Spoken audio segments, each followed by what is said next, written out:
Assalamualaikum warahmatullahi wabarakatuh. Kami dari kelompok 8 akan menjelaskan bab 10 dengan materi etika. Perkenalkan, nama saya Abiyah Husnul Khotimah. Nama saya Aksawira Winarta. Dan saya Fatima Anissa Zahra. Pengertian etika. Etika disebut juga sebagai ilmu normatif sebab di dalamnya terdapat norma dan nilai-nilai etika dengan moral atau budi pekerti. Ilmu etika adalah ilmu yang mempelajari tentang perbuatan-perbuatan manusia dengan dasar yang sedalam-dalamnya yang diperoleh dengan akal budi manusia. Etika adalah salah satu cabang dari filsafat yang bertitik tolak dari masalah nilai atau value dan moral manusia yang berkenaan dengan tindakan manusia. Kata etika berasal dari bahasa Yunani kuno ethos yang artinya cara bertindak, adat, tempat tinggal, kebiasaan. Etika sering disebut filsafat tentang moral. Berfilsafat tentang moral berarti melakukan refleksi atau merenungkan secara mendalam berbagai ajaran moral atau kebaikan secara kritis. Harus dibedakan antara etika dan moral. Etika tidak lain mempelajari keilmiahan secara kritis dan logis tentang tindakan manusia mengenai yang baik dan yang buruk, atau dengan kata lain, etika mempelajari berbagai ajaran moral secara kritis dan logis. Pokok bahasa yang sangat khusus pada etika adalah sikap kritis manusia dalam menerapkan ajaran-ajaran moral terhadap perilaku manusia yang bertanggung jawab. Pengertian praktis menunjukkan bahwa etika sebagai ilmu yang lebih mengarah pada kegunaan etika itu sendiri, manakala menerapkannya pada perilakunya. Perilaku seseorang tersebut ditunjukkan pada kehidupan sehari-hari, baik itu secara individual maupun dalam kehidupan masyarakat. Pembagian etika. Pertama, etika deskriptif, yaitu memberikan gambaran tentang tingkah laku moral dalam arti yang luas. Kedua, metaetika, yaitu membahas ucapan-ucapan atau kaidah-kaidah bahasa, khususnya yang berkaitan dengan bahasa etis. Ketiga, etika normatif, yaitu mengkaji apa yang harus dirumuskan secara rasional dan bagaimana prinsip-prinsip etis dan bertanggung jawab dapat digunakan manusia. Selanjutnya, pembahasan lebih lengkap dari masing-masing etika. Yang pertama, etika deskriptif. Etika deskriptif mempelajari moralitas yang terdapat pada individu-individu tertentu dalam berbagai kebudayaan atau subkultur tertentu dalam suatu periode sejarah. Etika deskriptif mengkaji berbagai bentuk ajaran-ajaran moral yang berkaitan dengan yang baik dan yang buruk. Etika deskriptif hanya menggambarkan, tidak memberi penilaian. Contohnya, penggambaran etika orang Jawa. Masyarakat Jawa mengajarkan bertata krama terhadap orang yang lebih tua dengan menghormatinya. Bahkan dengan sapaan yang halus merupakan ajaran yang harus diterima. Kedua, metaetika. Dapat dikatakan bahwa metaetika mempelajari logika khusus dari ucapan-ucapan etis.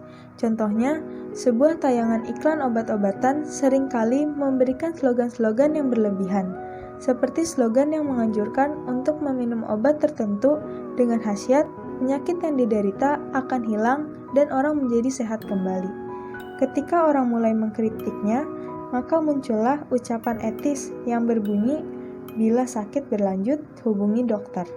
Ucapan etis tersebut seakan menjadi semacam perilaku moral yang baik dan disampaikan agar masyarakat menjadi lebih bijaksana dalam meminum obat. Ketiga, etika normatif. Di dalam etika normatif, hal yang paling menonjol adalah munculnya penilaian tentang norma-norma. Etika normatif menentukan benar tidaknya tingkah laku atau anggapan moral. Ketika mempelajari etika normatif, akan muncul berbagai studi atau kasus yang berkaitan dengan masalah moral. Sehubungan dengan itu, etika normatif mengemukakan berbagai argumentasi mengapa berlaku harus disebut baik atau buruk, dan mengapa suatu anggapan moral dapat dianggap benar atau salah. dalam mempelajari etika normatif, kita akan menjumpai etika yang bersifat umum dan etika yang bersifat khusus. Etika umum memiliki landasan dasar seperti norma etis atau norma moral, hak dan kewajiban, dan hati nurani. Tema-tema itulah yang menjadi kajiannya. Sedangkan etika khusus yaitu penerapan prinsip-prinsip etis yang umum atas perilaku manusia yang khusus. Etika terapan. Etika terapan muncul akibat perkembangan yang pesat dari etika dan kemajuan ilmu lainnya. Etika terapan merupakan perkembangan dari etika khusus. Etika terapan atau applied ethic adalah studi etika yang menitik beratkan pada aspek aplikatif teori etika atau norma yang ada. Penyelidikan atau kajian etika terapan meliputi dua wilayah besar, yaitu kajian yang menyangkut suatu profesi dan kajian yang berkaitan dengan suatu masalah.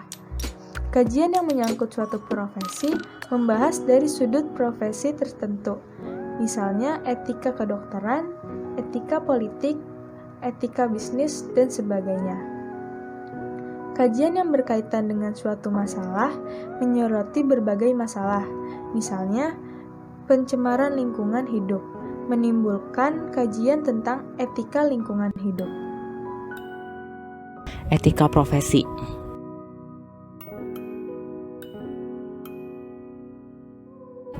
Bidang etika terapan yang dapat dipelajari secara lebih khusus adalah etika profesi. Dalam arus globalisasi yang sedemikian pesat ini, ilmu pengetahuan dan teknologi membutuhkan sumber daya manusia yang memiliki kecerdasan, keterampilan, serta kepandaian dalam mengolah dan menguasai teknologi yang dihadapinya ketika ia bekerja. Sarana itu adalah etika profesi. Mengapa harus etika profesi? Etika profesi adalah etika yang berkaitan dengan profesi atau etika yang diterapkan dalam dunia kerja manusia. Secara lebih khusus, etika profesi dapat dirumuskan sebagai bagian dari etika yang membahas masalah etis tentang bidang-bidang yang berkaitan dengan profesi tertentu seperti dokter, pustakawan, arsiparis, profesional informasi, ahli hukum, dan pengacara. Atas dasar sumpah itulah manusia harus bekerja dengan baik. Pengertian profesi yang lain adalah sebagai perbuatan seseorang yang dilakukan untuk memperoleh nilai komersial. Dalam perbuatan itu, misalnya Tuan Kornang bekerja sebagai pegawai administrasi perusahaan rokok BB. Ia merasa tidak bahagia, tetapi ia terpaksa menerima pekerjaan itu karena mencari pekerjaan yang lebih memadai sangat sulit. Di sisi lain, seorang profesional hendaknya memiliki sejumlah keahlian yang diperolehnya secara formal, misalnya belajar di perguruan tinggi, sekolah tinggi, dan sebagainya. Dengan keahliannya, seorang profesional bekerja di suatu tempat, membuka praktek, memberikan pelayanan kepada khalayak yang membutuhkannya. Dengan kesepakatan itu, seorang profesional wajib membela kepentingan kliennya atau pasiennya atau pemakai jasa dan sebaliknya. Si klien, pasien, atau pemakai jasa harus memberikan sejumlah pembayaran yang juga telah disepakati bersama.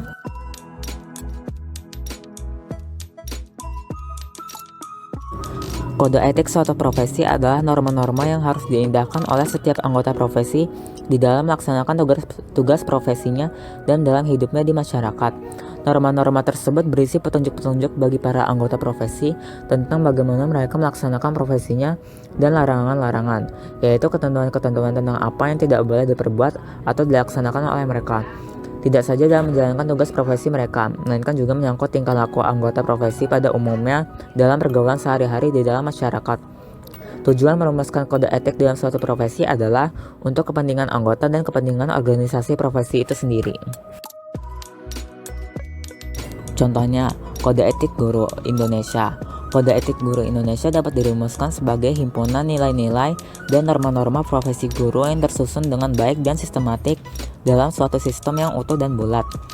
Fungsi Kode Etik Guru Indonesia adalah sebagai landasan moral dan pedoman tingkah laku setiap guru warga PGRI dalam menunaikan tugas pengabdiannya sebagai guru, baik di dalam maupun di luar sekolah, serta dalam kehidupan sehari-hari di masyarakat.